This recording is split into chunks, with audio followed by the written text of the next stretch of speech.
Assalamualaikum warahmatullahi wabarakatuh. Bismillahirrahmanirrahim. Alhamdulillahi rabbil alamin.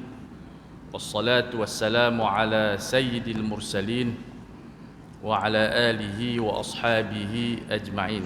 Amma ba'd. Alhamdulillah kita dapat menyambung semula pengajian fiqh muamalat. Dan saya kira ia adalah sangat penting.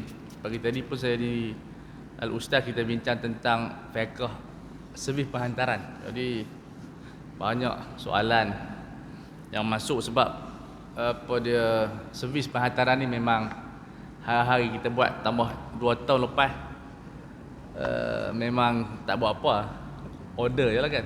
Makan roti canai pun order, tak pernah order. Kadang-kadang satu taman lepas MCO pun order lagi. Dah biasa order juga. Jadi mungkin ada orang yang dapat barang salah ataupun saiz ataupun ada bawa kes baru ni runner tu marah dia lempar. Jadi siapa nak bayar ganti rugi semua. Jadi isu sangat-sangat, saya rasa sangat teruja lah kita di tajuk sangat menarik. Jadi fiqh muamalat ini sebenarnya kita buat tapi mungkin kita tak perasan. Contoh kita makan di kedai. Makan di kedai, kita bayar semua lambat. Kita ambil lauk yang jenis makan berlauk lah. Kalau order nasi goreng tu tak apalah, kita dah determine lah. Tentu nasi goreng ikan masin. Jadi tak ada isu di situ. Tapi yang jenis kita ambil lauk, ambil telur, sekutui, ikan, sayur, kemudian tunjuk dekat cashier, makan dulu. Dia pun tak sebut harga. Sehari dah habis pos semua, baru dia sebut harga. Jadi sebenarnya kita buat harian, cuma kita tak perasan ni okey tak okey, valid tak valid.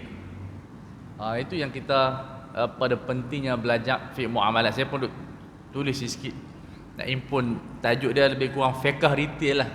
Kata fiqh runcit, maksud dia consumer punya fiqh harian lah, bukan korporat lah. Sebab banyak isu sebenarnya. Isu yang melibatkan servis, isu yang melibatkan wakalah, ejen lah. Kemudian melibatkan sewa rumah, sianah. Sianah ni makna dia apa, dia panggil apa? Kita nak ni apa dia panggil apa? Arab dia panggil sianah. Orang putih dia panggil tu, lama-lama lupa. Jaga-jaga kebersihan apa semua ni, maintenance. Maintenance. Tak pernah malam lupa. Jadi semuanya ada fiqh dah. Sebab semua ada kos dan ada subject matter tu. Jadi benda ni sangat penting sebenarnya. Sangat penting, tambah-tambah orang yang melibatkan perniagaan secara direct, dropship, macam-macam. Kemudian buat pre-order. Sekarang kita kaedah baru buat dalam bentuk pre-order untuk menjimatkan kos lah. Semua nak cut semua. Sebab kalau kita dah cetak, dah buat keluar barang, tiba-tiba tak ada orang beli, rugi pula. Kalau tak beli pun kita kena melibatkan storage, store, nak kena bayar store pula, sewa barang kemungkinan rosak. Jadi sekarang ni macam buku, kereta, semua buat pre-order tu. Barang tak siap buat pre-order. Jadi kita booking lah. So booking tu dia angkat apa, kontrak apa. Semua benda yang tuan-tuan buat, sama ada financing di bank. Financing ni istilah Islamic bank. Kalau konvensional dia panggil apa, loan. So dia ada term-term yang maknanya hampir sama tapi term berlainan lah, sebab dia ada kesan dia. Kalau takaful kita panggil apa, dia contribution. Kalau apa, insurance kita panggil premium. Dia. Jadi semua tu dia ada term yang ada makna tersendiri. Sebab itu kalau kita tengok, kita pinjam loan cepat dapat duit, dia disperse masuk akaun cepat lah, sebab dia memang bagi hutang. Tapi kalau tuan-tuan buat financing kat bank, lambat sikit duit masuk, sebab dia ada trading. Jadi bila trading ni dia lambat sikit lah. Dia pergi jual barang dekat bursa dulu. Walaupun benda tu apa, dia cepat je dalam beberapa minit, tapi lambat sikit berbanding konvensional sebab dia loan. Loan tak ada platform, kita ada platform. jual beli besi, logam, kelapa sawit. Jadi benda tu dia ada sistem dia. Lepas tu tuan cuba tengok siapa yang masih rumah ada loan lagi, cuba tengok kalau dia buat Islamic apa dia banking lah. Jadi dia cuba tengok kontrak dia buat kontrak apa. Yang lama-lama ada yang buat BBA, Ainah ada. Kalau yang baru semua tawaruk banyak. Jadi tuan tengok di situ harga dia markup, kalau buat settlement berapa. Benda-benda tu kadang-kadang orang tak baca pun, dia pakai beli lah. Cuba tengok saya amal lah, tengok orang kata rumah beli berapa? 300,000. Cuba abang betul 300,000 kita tak bayar 39 tahun. Oh cek tengok 1.2 juta. Sebab kalau kita beli cash dekat pemaju tu memanglah 320,000, sebab itu kita beli cash. Tapi bila kita buat financing dengan bank, kita beli dengan bank, bukan beli dengan apa nama dia, pemaju. Jadi bank bayar kat pemaju 320,000, dia jual kita 1.2 juta. Tengok itu yang kita tengok rate tu. Sekarang nak beli sangat elok sebab 2.1, 2.2. Dia punya rate dia rendah. Jadi benda-benda tu kita kena tahu. Kadang-kadang kita beli sonok. Beli murah 280,000. Kalau 280,000 cuba kira kita bayar lebih kurang kalau 280,300 sebulan. Takkan 39. Yang 39 tahun tu sebab apa? Sebab harga dia 800,000. Kalau rumah 280, dekat 900,000 tu. Nak kaya orang kita. Kalau ikut nilai aset tu lah. Tapi nilai aset tak sampai toko tu. Tapi kalau sebab tu banyak sekali dia buat kontrak tawaruk, sebab kalau kita buat katalah kita buat settlement, ada kira harga lain. Kalau kita buat deferred, dia kira 900,000 lah. Kalau kita buat contoh kita ada duit EPF, kita selesaikan. Kiraan dia lain lah. Jadi rendah balik. Macam kita beli kereta. Jadi kita kena tahu benda tu seperti apa. Supaya kita tahu kita ni apa kontrak apa. Jadi senang kalau berlaku apa-apa. Sebab bila kita buat financing, loan apa semua ni, bukan semua baca dokumen. Didapati kita orang Melayu paling malas baca dokumen. Apa pun tak baca. Contohnya tuan-tuan pernah buat surgery ya? Surgery. Siapa pernah buat surgery kat hospital? Haji pernah buat? Bedah? Operate pun tak pernah? Vaksin? Semua buat dah. Baca tak? Semua berapi. Tapi kalau kita baca baguslah, nak tengok ada tak ganti rugi. Ada tak redemption tu, ada pampasan tak, nak tengok. Jadi kalau kita buat surgery, doktor mesti minta sign kita, tapi kita baca dulu. Tanyalah sikit kalau berlaku apa-apa, macam mana risiko ada tak. Jadi orang Melayu tak baca, dia sign lah. Tambah dokumen apa rumah lagi dia tak baca. Tapi sebenarnya kalau kita latih diri baca, seronok sebab kita tahu hak kita. Jadi kita boleh tahu pembayaran macam mana. Sebab kadang-kadang contoh dia, kalau apa orang banyak di bank dia keliru. Katakanlah tahun ni dia dapat apa income lebih sikit lah. Orang tu dapat 100,000. Dia kata dia nak bayar setahun terus lah dekat bank untuk tahun ni. Ada semua orang dia masukkan terus. Contoh 30,000. Kata sebulan 1,300, dia 24,000. Dia masuk dalam apa dia pembayaran cara online. Jadi bank kira pembayaran tersebut sebagai advance payment. Jadi dia tak potong dekat actual kos tu. Dia potong profit tu. Sebab bank awal tahun 3-5 tahun tu kita banyak profit tu.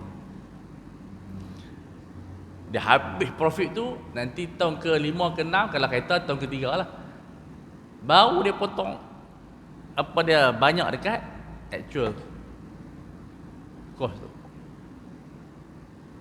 Sebab tu kalau kita jual contoh tahun pertama kedua, pasal apa kita banyak kali lah, tengok tak turun pun agak actual tu. Rupanya kita banyak yang profit tu. Jadi kita kena habaq kat bank. Saya yang 30,000 ni boleh tak saya nak bayar yang actualnya tu. Kalau tuan-tuan pergi tak macam tu, dia kira bayaran advance lah, bayaran awal. Jadi potong kat profit. Yang agak saya tak potong sikit lah. Dia ambil lebih kurang 40 dengan 30%, 60% tu profit lah. Sebab dia nak dapat untung dulu. Jadi benda-benda macam ni kadang-kadang kita tak perhati. Saya pun tak perhati juga bila kita masuk bank, barulah kita cek. Oh, nasib baik pun kita 3 tahun awal tu duk bayar untung bank tu. Tapi bukanlah salah bank, tak ada masalah pun. Cuma kita kalau pengguna yang bijak, kita baca. Kalau apa yang berlaku kita boleh bincang dan sebagainya. Jadi ini antara benda yang kita kena belajar fiqh muamalat. Cuma pada hari ni ini dia panggil fiqh pertanian.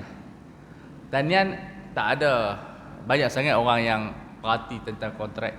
Melainkan kalau dia buat loan, financing dekat Agro Bank, bank pertanian. Itulah yang patuh syariah.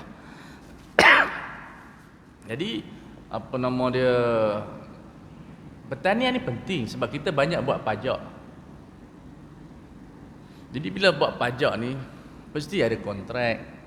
Sebab dia melibatkan dia tak berlaku pemilikan, tapi dia berlakunya sewa, berlakunya sebab istilah pajak ni kita nak kena tahu niat pajak tu apa dia. Kalau di kampung-kampung pajak, saya jumpa baru ni pergi Melaka dulu tahun lepas, pergi Melaka. Dia pajak murahnya. Berapa relung tanah. Buat derian.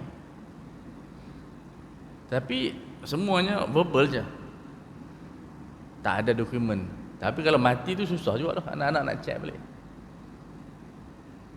Jadi benda-benda macam tu kita buat di kampung-kampung.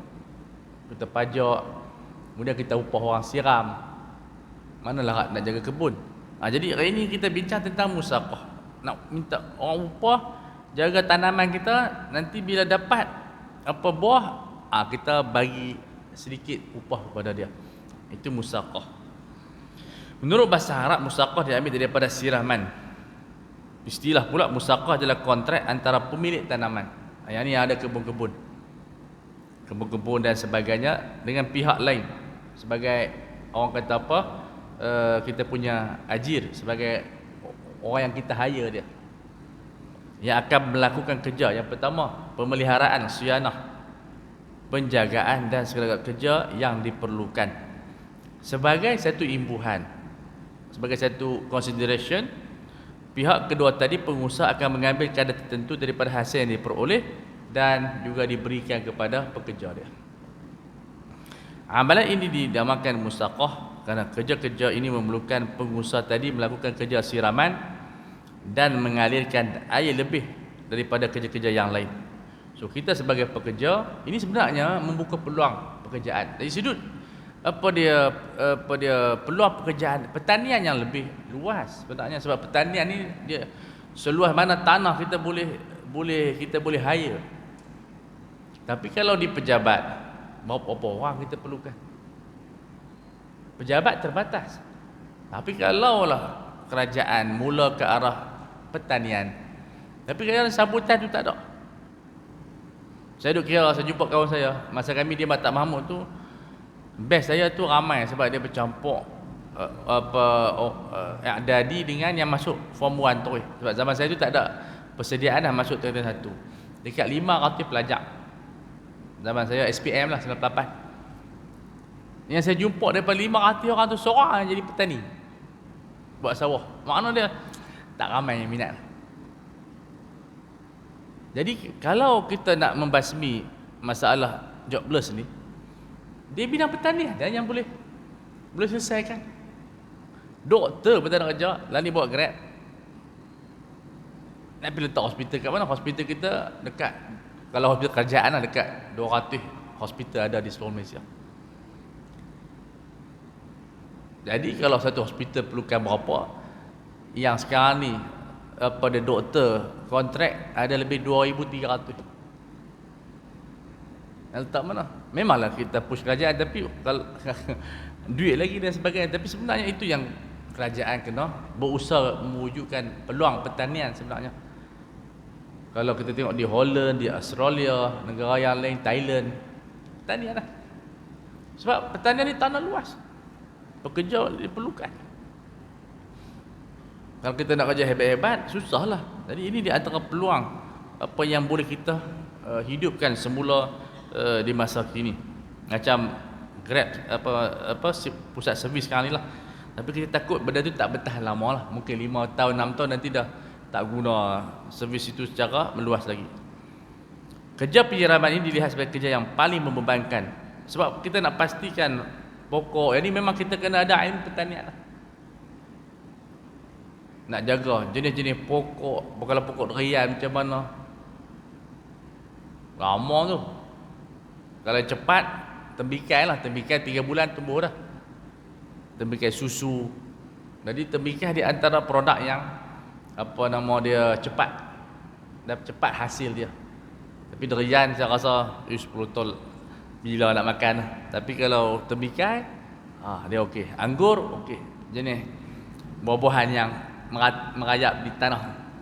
Saya pernah dulu tanam tembikai susu. Tolong untuk saya. Saya. Jadi bukan untuk jual, itu makan. Rupanya mudah tanah tembikai susu. Di kampung lah. Cepat. Dia paksa saya buat jalan kat terpaksa. Tapi menyesal juga sebab dulu kita tak ada minda tu. Kalau ada minda tu kita belajar tanam. Dia tanam semua padi pun dia buat, tapi tak belajar.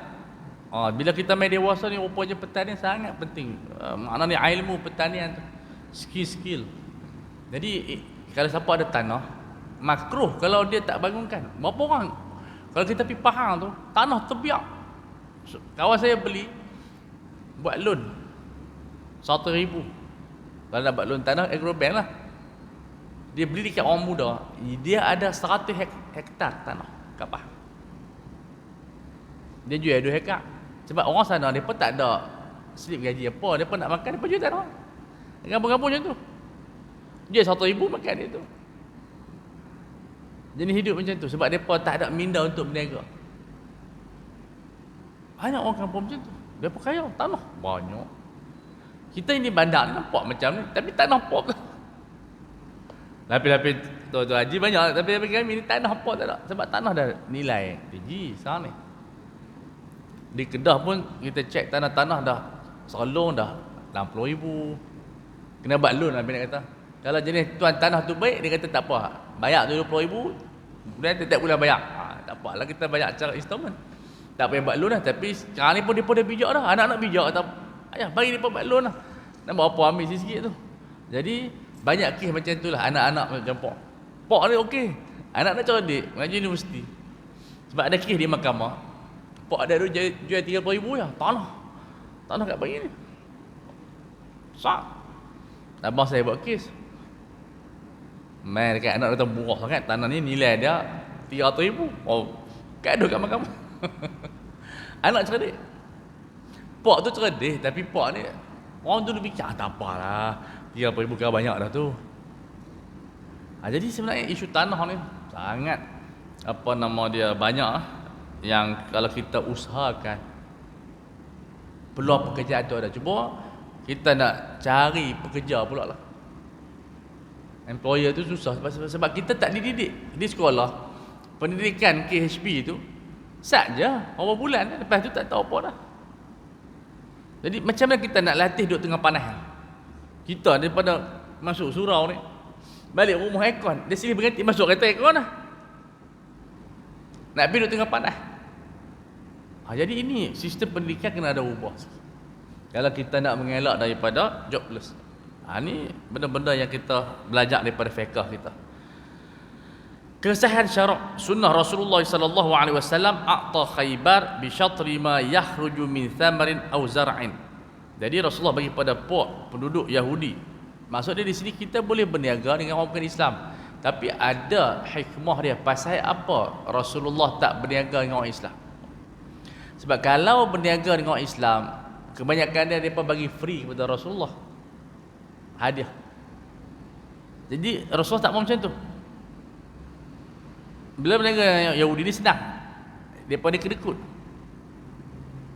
Itu yang pertama lah hikmah. Tapi yang hikmahnya maknanya muamalat ini tak disyaratkan agama. Siapa berniaga elok kita jual beli lah. Melainkan benda-benda yang melibatkan sembelihan. Itu isu agama lah. Tapi yang lain tak ada masalah. Sebab itu kita taklah galakkan konsep-konsep BNF ni. Sebab apa? Tak akan berlaku macam tu. Memang muamalat macam tu dah. Misal kata kalau kita duduk di UK, macam mana kita nak hidupkan BNF? Memang kita bermuamalat. Di Mesir sendiri pun Tak ada kempen macam tu. Sebab kadang-kadang kita beli barang yang Kristian. Jadi kita kena faham yang mana kita kena agama, yang mana kita berinteraksi dengan barang, kualiti barang. Dia macam kita dengan doktor lah. Doktor tak lihat pada agama, doktor lihat kepada kepakaran. Siapa yang pakar kita pergi rawat. Sebab tu saya tengok ada orang pergi Jerman, ada orang pergi Amerika, ada orang. Dia bukan masalah agama, dia masalah adalah kepakaran. Tapi kalau ada orang Islam, itu lebih baik lah. Tapi Islam ni taklah mensyaratkan. Macam kita beli mic ni bukan orang Islam buat ni. Cuma duduk kat surau jadi mulia lah. Tak adalah kita nak buat apa dia nak beli ni kita syaratkan cari, memanglah cari kedai muslim tapi barang ni made in Singapore ni.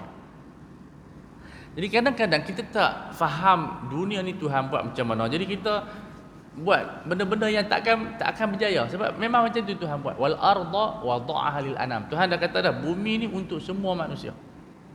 Baik Islam atau bukan Islam. Dan dalam sejarah Abbasiyah macam tu, orang Yahudi berniaga. Tak ada isu yang untuk kita nak timbulkan isu begitu. Yang penting yang dipanggil sebagai transparent.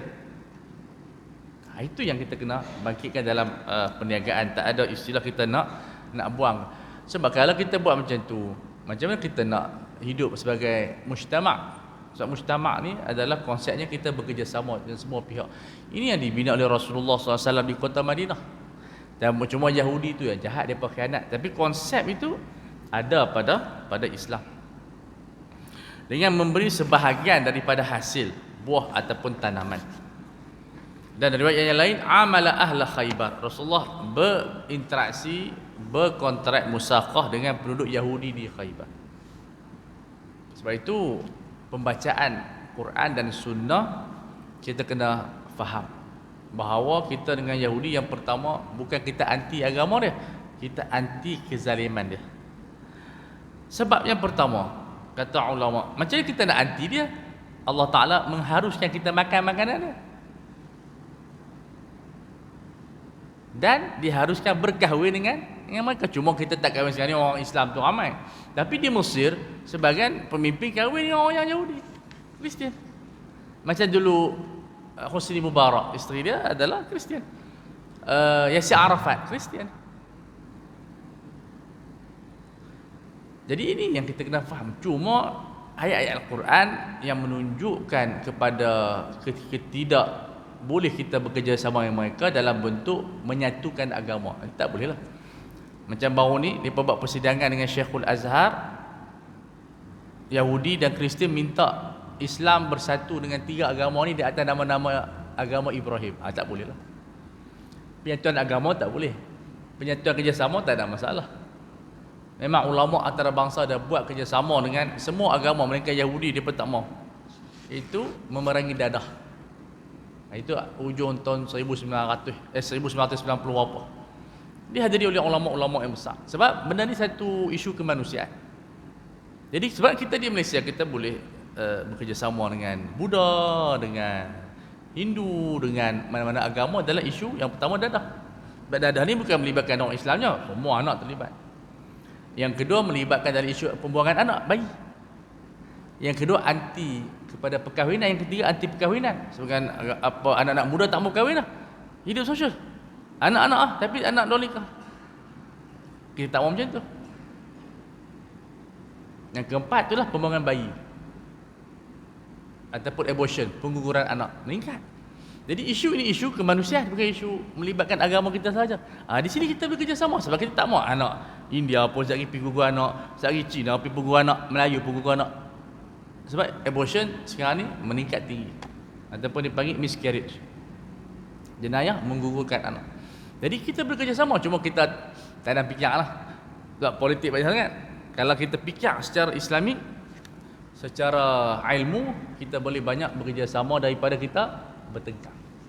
Sebab isu yang kita sepakat cukup banyak. Isu yang kita bergaduh, isu furuk. Yang kita usul, kita tidak apa nama dia utamakan. Yang ni yang kita penting belajar fiqh. Kalau kita baca sejarah Abbasiyah, kerajaan Islam, menteri-menteri daripada Yahudi yang menjaga sektor-sektor bukan agama lah. Mana keterbukaan Islam ni tak ada dalam sejarah agama lain. Kita yang satu-satunya sampai dalam tulisan seorang ulama Mesir nama dia Dr. Muhammad Imarah, dia kata apa? Orang Kristian ni, seorang pakar Kristian, pemikir Kristian, dia kata kami lebih aman berada di dalam negara orang Islam sebab kami ada hak. Macam Malaysia ni sebenarnya praktik dia bagus lah. Ada India, ada China. Kerana inilah dunia. Dunia ni kita tak boleh conquer, kita bekerjasama. Baru kita boleh hidup. Sebab kita tak mau perang, tak mau apa perang. Ini sejarah, kita kena baca sejarah Islam. Kemudian hikmah pensyariatan dia ialah bagi memenuhi keperluan manusia. Sebab manusia ni ada yang kaya tapi dia tak pandai nak usahakan, tak ada idea. Tapi ada orang yang miskin tapi otak dia brilliant. Jadi dia dapat peluang keuntungan. Kita bagi contoh Singapura. Singapura tak ada apa. Minyak tak ada. Minyak gamat pun tak ada Singapura ni. Nak habaq punya Singapura tak ada apa ni. Minyak gamat pun tak ada. Ayak pun beli kat kita. Itu timbul isu di Singapura. Depa orang recycle balik tu. Cuci balik ayak loji tu buat mineral.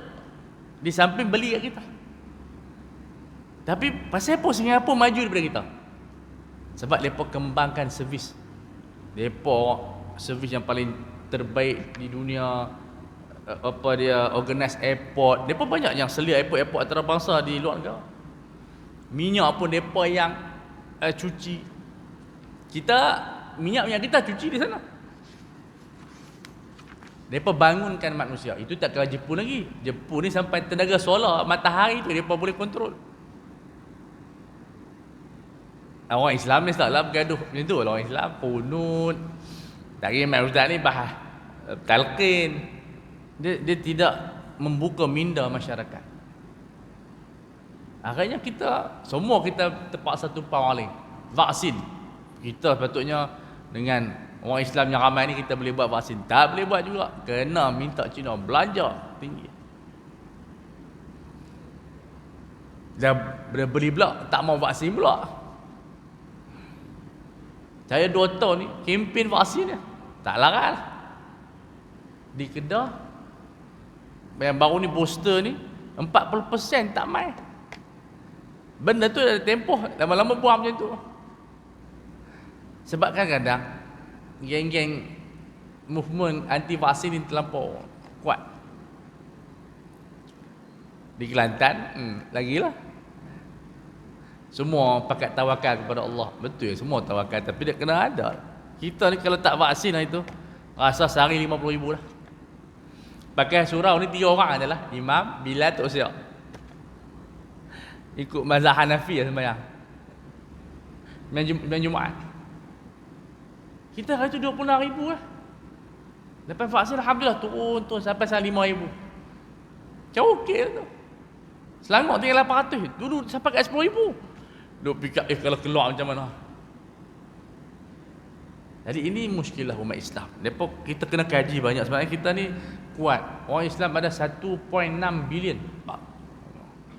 Orang kata mengenyut lah bahasa Kedah. Yahudi tak sampai 40 juta.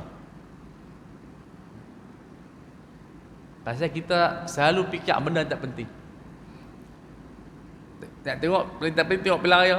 Orang duk fikir pasal lain, lepas fikir ampun. Oh, itulah minda umat Islam. Itu tak tengok negara Arab ni. Negara Arab lagi berapa. Lah orang Arab di Dubai, mereka tak belah kucing macam kita dah. Kita kucing Parsi tunjuk kat IG ni. Nanti orang sana belah singa dengan rimau. Nak tunjuk kekayaan. Saya memang barang kalau boleh singa nak belah sekor. Pi mana selamat. Banyak surau duduk pi ni. Tapi kena belah dari kecil. Kekayaan mereka dah tak belah kucing dah, belah singa. Duduk dengan singa. Tapi singa bulu dia cantik. Memang kalau kita ada ilmu belah singa, nak belah seekor, tapi kita ada akta tak boleh belah lah. Sana kaya mereka bagi. Kena ada lesen macam belah burung kakak tua lah. Jadi itu kelemahan umat Islam. Kalau kita kembali kepada fiqh, banyak benda kita boleh selesai. Di antara jobless. Kita di Malaysia jobless dekat hampir 1 juta lepas MCO. Dan bunuh diri hampir 1000 orang. Daripada zero dulu, yang bunuh pun India je. Orang Islam zero. Orang Islam 60% bunuh diri. Tu dia. Sekiranya kerja ini diupah, pemilik tanah mempunyai kemungkinan yang tinggi untuk mengalami kerugian. Ini kerana orang yang diupah mungkin cuai, mungkin menyebabkan tiada hasil yang diperoleh ataupun hasil yang dikeluarkan hanyalah sedikit, tidak cukup membayar upah. Maka pemilik mungkin terpaksa bayar upah sejak awal lagi. Sebab apa? Kalau kita buat hire ni maksud dia untung tak untung kena bayar. Sebab tu kalau kita jadi nak buat selamat, kita jangan kontrak dia penuh. Sebab apa? Syarikat untung tak untung tetap kena bayar. Lah buat macam mana? Buat dalam bentuk reward by performance. Dia panggil angkat jualah. Perform aku bagi. Ataupun minimalkan gaji 1,200 atau 1,500, kemudian komisen tinggikan. Dia pulun. Kalau syarikat yang kecil lah, kalau besar payah, mestilah staff demand tinggi. Tapi kalau syarikat yang kecil, kalau kita buat kecil-kecil lah, saya kalau buat itu kita bagi gaji rendah, tapi komisen kita bagi tinggi. 3%, 4%, 5%. Jadi berpulun dia pun dapat banyak kat situ. Kita pun selamat. Sebab apa? Kalau tiba-tiba tak ada projek, nak bayar dengan apa? Sebab itu dia buat kontrak musaqah. Jaga pokok kau elok, bagi 50%. Contoh dia.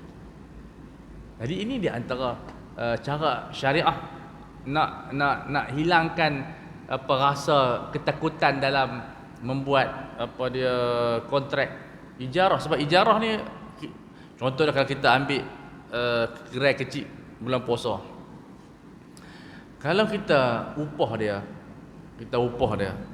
tiba-tiba hari tu jualan tak ada, kita kena bayar juga. Saya apa? RM30 kena bayar. Sale apa? Sale RM50. Kita kata macam ni, kalau jual hari ni sale 1,000, minta dapat RM100. Kalau macam ni, dia pulun. Kebanyakan pekerja yang santai-santai ni sebab dia fikir aku tiap bulan dapat lah. Jadi dia cuai nak promote barang, dia relax. Sebab tu di sana ada kontrak jualah. Tapi jualah ni risiko, dia tak binding, dia boleh lari. Jadi dua-dua ada risiko. Jadi kita pilihlah, kita buat kajian nak buat kontrak apa. Sebab tu kontrak sangat penting dalam apa-apa jual. Macam kita lantik imam. Kita nak lantik imam ni atas apa ni? Ada 3 imam. Kalau kita buat kontrak ijarah, tak apa. Jadi kita kontrak berapa lama? Setahun. Kalau je nak berhenti, adalah pasal dia kena bayar sikit kerugian dan sebagainya. Tapi kalau kita kata kontrak kami bagi allow lah, bila allow, anytime dia boleh berhenti. Macam ceramah sekarang ni lah. Ceramah sekarang ni dia panggil kontrak jual lah. Sebab apa? Yang pertama, time tu tak limit 40 minit kan. Dan maghrib isyak lah. Boleh jadi maghrib isyak tu 20 minit. Bayar sama. Janji ceramah. Kesan dia macam mana? Surau boleh kita call, Ustaz, hari ni kami cancel lah, tanpa ada pampasan. Sebab dia bukan binding contract. Ada kontrak yang tidak wajibkan kita meterai. Dan penceramah pun boleh cancel. Tak larat ini haji. Jadi siapa pun tak boleh marah. Sebab tak ada binding pun. Surat pelantikan tak ada. Nampak tak? Tak ada. Jadi masjid tak nak marah haji. Kata ustaz, orang tunggu kami kan ada kontrak. Cuma segi akhlak tak elok lah. Tapi tak boleh sue kat mahkamah. Tengok ustaz dapat surat apa dia panggil apa, court order. Mati kita. Pasal apa tak ceramah surah biar atau bukan ada kontrak apa pun. Marah tu tak ada apa. Marah tu biasalah. Tapi dia tak ada nak buat apa. Tapi contoh yang selalu macam training kita ikat kontrak ijarah, leasing lah. Lepas tu kita ni bayaran dah sebut dah, dibayar 2,000, 4,000, jam 8 pagi sampai 5 petang.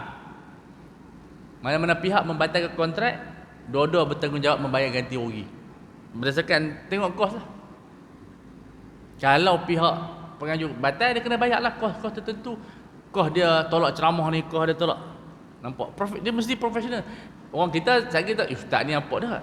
Memang kena buat kontrak macam tu. Macam kita buat kontrak rumah. Kita bagi quotation satu-satu. Jadi bila kita terus macam tu, kalau masjid contoh je, kalau nak buat betul-betul tak bagi penceramah lari, buat surat pelantikan. Anda dilantik ni, sign, contoh dia. So apa dia surat pelantikan ni, dia orang kata apa, professional sikit lah. Tapi tak buat tak apa, tapi benda tu dia akan menjadikan orang kata apa, lebih seronok, lebih tersusun. Tengok bayaran berapa, ustaz bersetuju di atas bayaran tu, ustaz mesti ceramah betul. Kalau ustaz tak ceramah, ustaz duk main pad, kami terminate. Jadi ustaz tu dah baca kontrak daripada awal dah. Kami nak buku, kami nak macam ni. Jadi dia follow lah. Sebab itu kontrak sangat penting. Macam kita buat rumah. Kalau kontraktor dia breach, kita minta kurang. Tak apa kita tukar kontraktor, tapi kita minta kurang. Tukar kontraktor lambat pula nak buat quotation. So ini yang kita tengok dalam isu ini. Betapa pentingnya kontrak dalam semua perkara. Tok guru tu tak ada kontrak. Tok guru tu dia hanya dalam bentuk tatawuk. Dia mengajak, lepas tu orang tak beras, ikut suka lah. Seorang bagi beras, seorang bagi gula, seorang bagi baju. Sebab dulu tidak ada sistem yang membentuk secara profesional. Tapi sistem macam tu tak secure lah. Makna dia, bulan ni kalau orang tak bayar macam mana? Kalau orang tak sedekah macam mana? Jadi ini yang pentingnya documentation, yang pentingnya kontrak, supaya kita tahu, aku dapat banyak ni. Jadi kita buat kerja banyak ni. Jadi semua terjamin. Masjid pun elok, penceramah pun terjamin dia punya hak dia. Sebab dia main jauh, ada minyak, ada sebagainya. Okey. Baik. Rukun muqasah, musaqah. Muqasah lain, itu dia panggil apa dia, potong hutang. Kita buat apa nama dia, set off. Musaqah ialah yang pertama mesti terdapat 6 rukun.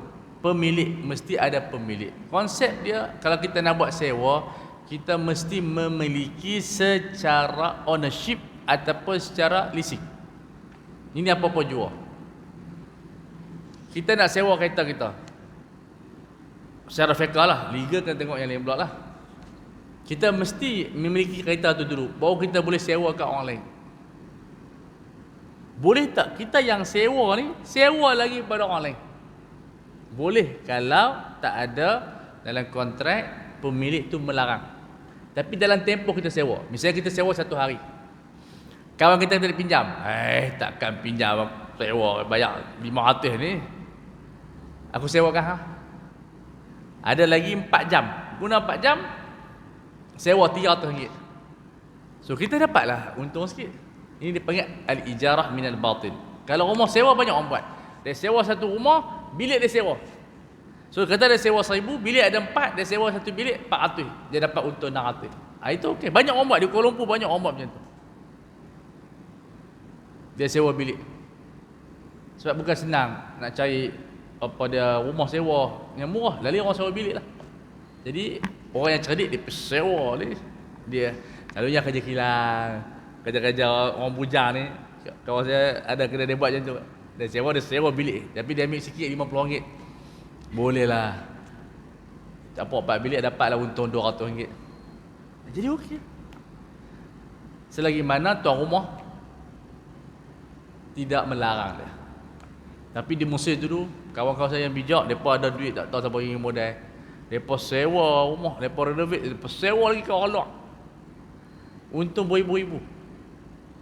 Bukan sewa kaum Melayu lah, sewa apa dia, penduduk lain. Bijak. Tapi kita dulu, yalah, satu duit tak ada, nak picak. Bila tak ada duit ni payah picak. Atau mengaji pula. Jadi itu cara kita nak buat duit. Sebab itu kalau kita tengok macam Lazada, saya tak tahu lah mereka buat macam, tapi contohlah konsep lah ni, cara mereka ni sebab apa. Kalau kita pergi hotel, tengok dalam online tu, dia kata terhad ada 20%. Bilik banyak lagi, bilik hotel kalau 3 bintang ada 100 berapa. Takkanlah satu hari tu sampai 160 orang duduk.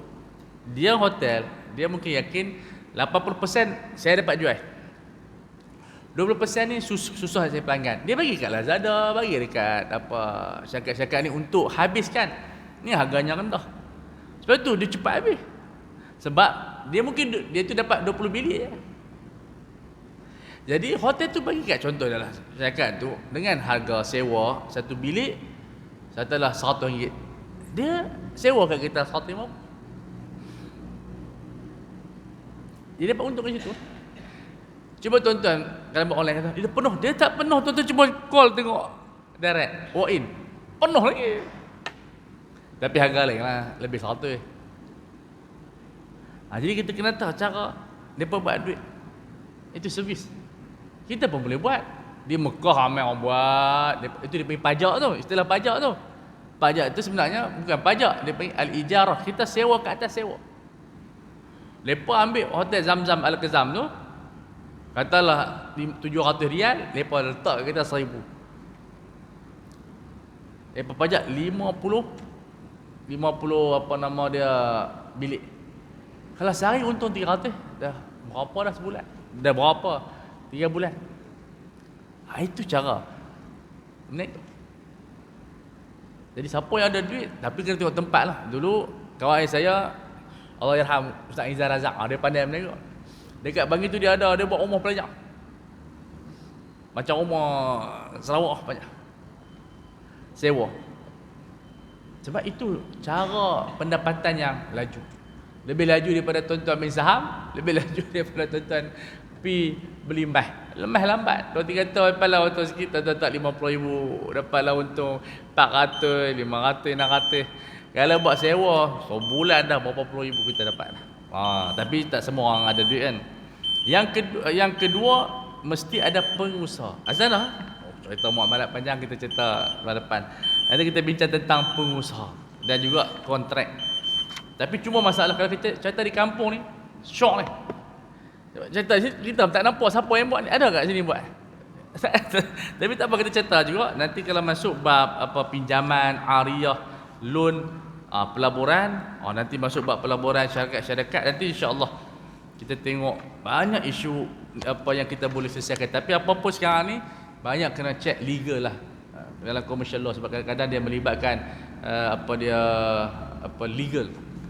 Bila legal ni takut fiqh tu tak serasi dan sebagainya, kena check juga. Sebab tu kadang-kadang bila kita nak buat apa pun, kita kena tanya juga lawyer, sebab depa yang kaji study dan kontrak, supaya kita tak tak terkena tindakan undang-undang dan sebagainya.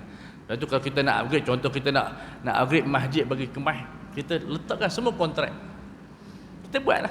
Bukan pasal apa, bagi nampak syok. Ni pelantikan.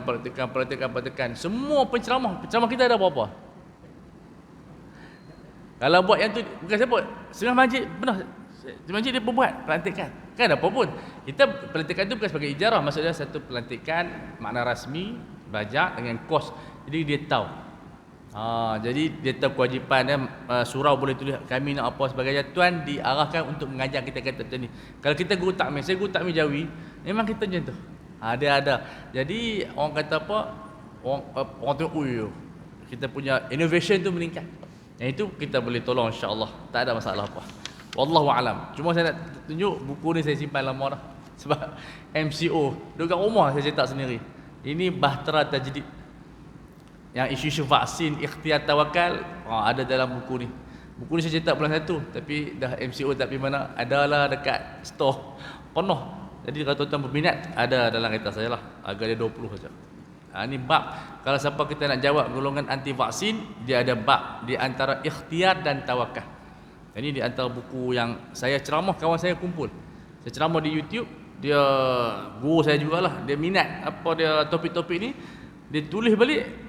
Jadi satu buku ni kira hasil daripada ceramah-ceramah saya di YouTube. Allahu Akbar. Jadi alhamdulillah, kalau tuan-tuan berminat boleh, ni saya bagi kat surau tu lah. Allahu a'lam. Assalamualaikum warahmatullahi